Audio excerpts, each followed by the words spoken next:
آگے ایک صاحب یہ سوال کر رہے ہیں کہ ان کی اپنی بیوی کو بہت جلد غصہ آ جاتا ہے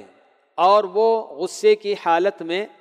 خود ان کو اور ان کے اپنے خاندان والوں کو، یعنی کہ شوہر اور شوہر کے خاندان والوں کو نیچا دکھانے کی بہت ساری باتیں کرتی ہیں اور بڑی اونچی آواز میں مجھ سے بات وغیرہ کرتی ہیں، اور اس کی وجہ سے مجھے تکلیف ہوتی ہے ان کے، اور ساتھ میں یہ بھی کہتے ہیں کہ اس کے باوجود میں خاموشی اختیار کر لیتا ہوں۔ یہ جو باتیں اپنی بیوی کے تعلق سے بتا رہے ہیں، بہت ہی افسوسناک یہ صورتحال ہے کہ کوئی بیوی اپنے شوہر پر غصہ کرے اور وہ بھی اتنا غصہ کہ اس کی آواز اپنے شوہر کی آواز پر بلند ہو جائے، حالانکہ شوہر کا کتنا بڑا مقام اور اس کا کیا مرتبہ ہے یہ ہمیں پیارے نبی صلی اللہ علیہ وسلم کی اس حدیث سے معلوم ہوتا ہے کہ آپ فرماتے ہیں کہ اگر میں کسی کو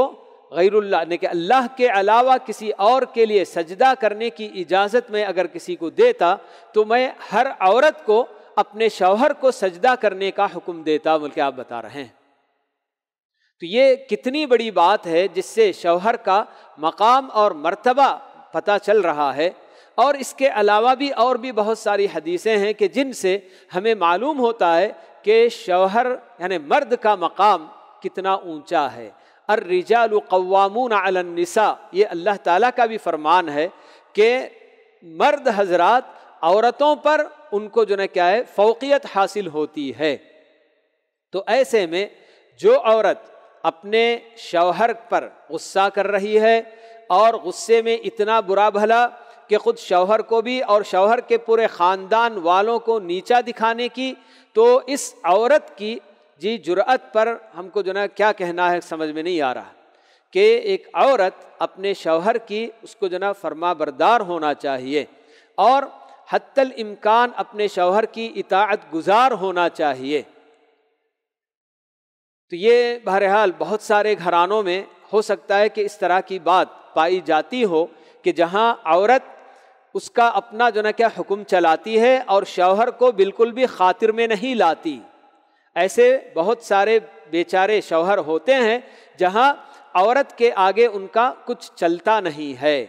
تو ایسی عورتیں یہ نہ سمجھیں کہ ہم کو گویا اپنے شوہر پر بھی فضیلت حاصل ہو گئی اور فوقیت حاصل ہو گئی، بلکہ انہیں اللہ تعالیٰ سے ڈرنا چاہیے اور یہ سمجھنا چاہیے کہ کل جب ہم مر جائیں گی، فوت ہو جائیں گی، تو پھر اللہ رب العالمین ہم سے جو بہت سارے سوالات پوچھیں گے تو ان میں یہ بھی داخل ہوگا کہ تم نے اپنے شوہر کے ساتھ کیسا سلوک روا رکھا، تمہارا اپنے شوہر کے ساتھ کیا سلوک رہا، تو اس پر بھی اللہ تعالیٰ کے پاس پوچھ ہوگی۔ تو ہر عورت کو برابر اس کا جو نا خیال رکھنا چاہیے کہ شوہر کا جو مقام دین نے ہمیں بتایا ہے تو اس کو وہ مقام دینا چاہیے، اور یہ جو نا کوشش کرنی چاہیے کہ اپنی آواز اپنے شوہر کی آواز پر بلند نہ ہونے پائے، اور بالخصوص شوہر کو کسی یعنی کہ مال کے زعم میں آ کر یا اپنے جو نا کہ میکے کا یہ بہت بڑا جو نا کیا ہے ان کا اپنا بزنس یا کوئی بھی چیز، اس طرح کی چیزوں کو سامنے رکھ کر اپنے شوہر اور اپنے شوہر کے گھر والوں کو نیچا دکھانا، یہ نیچ عورتوں کی ہی